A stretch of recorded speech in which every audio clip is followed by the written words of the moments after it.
Да се поддржат невработените лица кои имаат желба и визија да започнат собствен бизнис.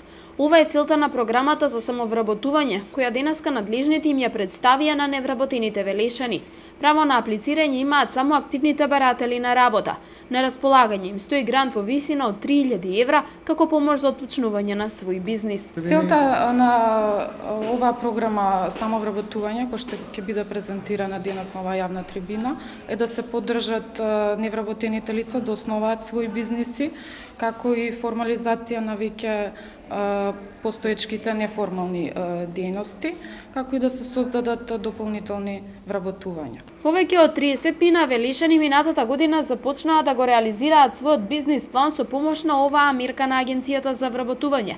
Александар Гочевски е еден од нив. Задоволен од условите кои му биле понудени, веќе размислува да го прошири својот бизнис. Програмата за самовработување ми возможи мене да се самовработам и овозможи да се регистрира стартап компанија во Велес, која што се занимава со аутсорсинг услуги од областта на машинството, значи се работи за проектирање и дизајн од областта на машинството. Колку време регистрира? 7 месеца. Како си задоволен до сега? Задоволен сум, значи ми возможи да набавам машина која што е многу ретка во Македонија. Се работи за 3D принтер.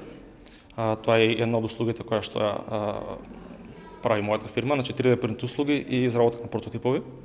Уште 15 дена им стојат на располагање на сите лица кои се заинтересирани за програмата за самовработување. Поддршка и помош ќе добијат од советниците на агенцијата. Она што е новост оваа година, тоа што со оваа мерка нема да бидат вклучени бизнисите од земјоделската дејност, како и тоа што нема да се пополнуваат хартиени формулари, туку со помош на советниците во центарот ќе се аплицираат директно во системот. Селектираните кандидати бесплатно посетуваат обуки од областа на предприемништвото. Одобрените средства пак ги добиваат за набавка на опрема и материјали за сопствен бизнис.